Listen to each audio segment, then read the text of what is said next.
Je continue avec le verset 10. Esdras le sacrificateur se leva et leur dit, « Vous avez péché en vous alliant à des femmes étrangères et vous avez rendu Israël encore plus coupable. Confessez maintenant votre faute à l'Éternel, le Dieu de vos pères, et faites sa volonté. Séparez-vous des peuples du pays et des femmes étrangères. » Toute l'assemblée répondit d'une voix haute, « À nous de faire comme tu l'as dit. » Selon les versets 16 et 17 du chapitre 10 d'Esdras, cela leur prit 2 mois pour se séparer des femmes étrangères et de leurs enfants, mais ils l'ont fait. Le reste du chapitre 10 donne la liste de tous ceux qui avaient pris des femmes étrangères. Et le verset 44 précise que tous ceux-là avaient des enfants de ces femmes étrangères. Cet événement qu'on ne saurait ignorer, voire l'oublier, rappelle un peu dans le livre de la Genèse, les chapitres 15 à 21, l'histoire d'Abraham, à qui Dieu avait promis une descendance avec sa femme Sarah. Mais comme Dieu tardait à réaliser sa promesse, Sarah envoya sa servante Agar l'Égyptienne à son mari et elle eut d'elle un enfant du nom d'Ismaël. Mais fait étrange, lorsque Dieu réalisa la promesse et que Sarah devint enceinte 15 ans plus tard, Sarah décida de chasser sa servante avec son fils à la suite d'un incident. La Bible nous dit que cela déplut à Abraham à cause de son fils. Mais Dieu dit à Abraham, laisse-la faire. Ces 2 textes révèlent que certaines fois, il faut prendre la décision de changer de mode de vie afin d'obéir à la parole de Dieu.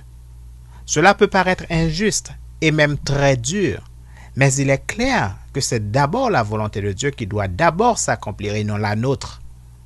Aujourd'hui, les expressions adultère, concubinage, libertinage sont tous ce qu'il y a de plus naturel dans notre société dépravée et immorale. Cependant, la Bible nous dit clairement que les peuples qui ont été détruits pour céder la place à Israël l'ont été parce qu'ils vivaient comme bon leur semblait, sans se soucier des lois, des commandements, des ordonnances et des préceptes établis par Dieu lui-même. Texte que nous trouvons dans Lévitique 18, les versets 23 à 35, Lévitique 20, les versets 22 à 24, Nombre 33, les versets 51 à 53, Nombre 33, les versets 54 à 56, Juge le chapitre 2, les versets 2 à 4, et Juge le chapitre 6, les versets 8 à 10. Pour terminer, j'aimerais vous rappeler 2 choses à retenir. Premièrement, ceux qui obéissent à la parole de Dieu font toujours partie d'une minorité. Je répète, ceux qui obéissent à la parole de Dieu font toujours partie d'une minorité. Et notre meilleur exemple nous vient de ce texte biblique que nous trouvons dans Ézéchiel, le chapitre 14, les versets 12 à 20, que je vais vous lire. Je cite. La parole de l'Éternel me fut adressée en ces mots. Fils de l'homme, lorsqu'un pays pécherait contre moi en se livrant à l'infidélité, et que j'étendrais ma main sur lui, si je brisais pour lui le bâton du pain, si je lui envoyais la famine, si j'en exterminais les hommes et les bêtes, et qu'il y eut au milieu de lui ces 3 hommes, Noé, Daniel et Job, ils sauveraient leur âme par leur justice, dit le Seigneur l'Éternel. Si je faisais parcourir le pays par des bêtes féroces qui le dépeupleraient, s'il devenait un désert où personne ne passerait à cause de ces bêtes, et qu'il y eut au milieu de lui ces 3 hommes, je suis vivant, dit le Seigneur l'Éternel. Ils ne sauveraient ni fils ni fille, eux seuls seraient sauvés, et le pays deviendrait un désert. Ou si j'amenais l'épée contre ce pays, si je disais que l'épée parcourt le pays, si j'en exterminais les hommes et les bêtes, et qu'il y eut au milieu de lui ces 3 hommes, je suis vivant, dit le Seigneur l'Éternel, ils ne sauveraient ni fils, ni fille, mais eux seuls seraient sauvés. Ou si j'envoyais la peste dans ce pays, si je répandais contre lui ma fureur par la mortalité, pour en exterminer les hommes et les bêtes, et qu'il y eut au milieu de lui Noé, Daniel et Job, je suis vivant, dit le Seigneur l'Éternel. Ils ne sauveraient ni fils, ni fille, mais ils sauveraient leur âme par leur justice. Je voudrais souligner que ces 3 hommes, Noé, Job et Daniel ont un dénominateur commun. Chacun d'eux était le seul homme qui était fidèle à Dieu durant leur temps. Ils étaient uniques dans un monde pourri. Du temps de Noé, selon Genèse chapitre 6, le verset 9, lui seul était juste et intègre sur la terre. Du temps de Job, selon Job le chapitre 1er, le verset 8, il n'y avait personne comme lui, intègre et droit sur toute la terre. Et du temps de Daniel, selon Daniel chapitre 6, au verset 4, lui seul est resté fidèle à Dieu quand tous les habitants de la terre priaient le roi Dieu Nebuchadnezzar. Dieu cherche des hommes et des femmes, des fils et des filles qui sont comme Noé, comme Job et comme Daniel.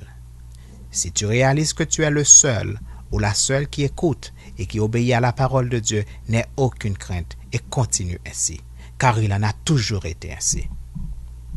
Ainsi donc, mon frère et ma sœur qui m'écoutez, puisque nous savons que l'homme n'a pas inventé le mariage, mais que c'est Dieu lui-même qui l'a institué, puisque la Bible déclare qu'après l'union du couple par le mariage, ils ne sont plus deux, mais une seule chair, parce que c'est Dieu qui les a unis. Et puisque Jésus ordonne que l'homme ne sépare pas ce que Dieu a uni, nous savons que nous n'avons ni le droit, ni le pouvoir, ni la permission de séparer ce que Dieu a uni, parce que c'est la volonté de Dieu. Et parce que nous sommes des enfants de Dieu, nous ne pouvons pas être méchants du cœur. Parce que nous sommes des enfants de Dieu, nous devons pardonner l'infidélité de l'autre. Parce que nous sommes des enfants de Dieu, nous devons pardonner toutes les offenses de tout le monde, sans exception. Parce que nous sommes des enfants de Dieu, nous devons trouver la force d'aimer tout le monde, sans exception. Et parce que nous sommes des enfants de Dieu, nous devons être des débonnaires. Et un débonnaire ne divorce pas, selon la parole de Dieu. Amen. Si après avoir écouté ce message, vous sentez en vous l'appel de Dieu, si vous ressentez le besoin de vous repentir de votre façon de vivre et de vous tourner vers Dieu, si vous voulez changer de vie afin de vivre selon la parole de Dieu qui est le miroir de la volonté de Dieu, et si vous n'avez encore jamais accepté et reconnu Jésus-Christ comme votre Seigneur et votre Sauveur, je vous invite à le faire maintenant en formulant cette prière que je vous prie de répéter après moi. Baissez votre tête. Éternel mon Dieu, je reconnais que jusqu'à présent, je n'ai pas vécu selon ta parole. Je reconnais que jusqu'à présent, j'ai vécu dans l'ignorance volontaire de la connaissance de ta parole. Mon esprit, mon corps, mon âme, mon cœur, ma conscience et moi-même, nous plaidons coupables devant ta parole qui est la vérité selon Jésus. J'ai péché contre toi seul et j'ai fait ce qui est mal à tes yeux en n'obéissant pas à ta parole qui est la vérité. Seigneur Jésus, je t'invite personnellement à venir dans mon cœur en tant que Seigneur et en tant que Sauveur. Viens dans mon cœur, Seigneur Jésus. Lave-moi de mes péchés et purifie-moi de mes iniquités. Change ma vie, Seigneur, et fais de moi ton enfant et l'héritier de ton royaume éternel. Merci, mon Dieu, d'effacer tous mes péchés. Merci pour le salut que tu me donnes en Jésus-Christ. Merci pour la vie éternelle que tu me donnes en Jésus-Christ. Merci d'écrire mon nom dans le livre de vie. Merci pour l'Esprit Saint Consolateur que tu me donnes comme garantie de mon salut éternel. Et merci d'habiter et de demeurer dans mon cœur. Toi, ton Fils Jésus et le Saint-Esprit selon ta parole. J'étais un pécheur perdu qui vivait sans Dieu et sans la foi en Jésus.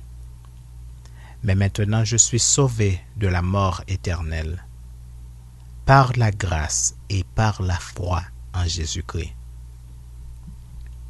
Éternel mon Dieu, je te prie par la foi, au nom de Jésus-Christ, mon Seigneur et mon Sauveur, qui vit et règne avec toi et le Saint-Esprit, au siècle des siècles. Amen.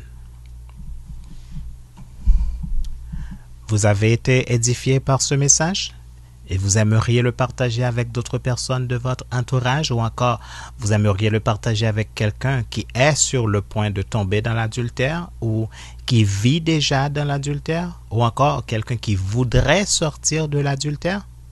Je vous invite à écouter ou à réécouter ce message en allant sur le web au www.ustream.tv/channel/adoration et louange.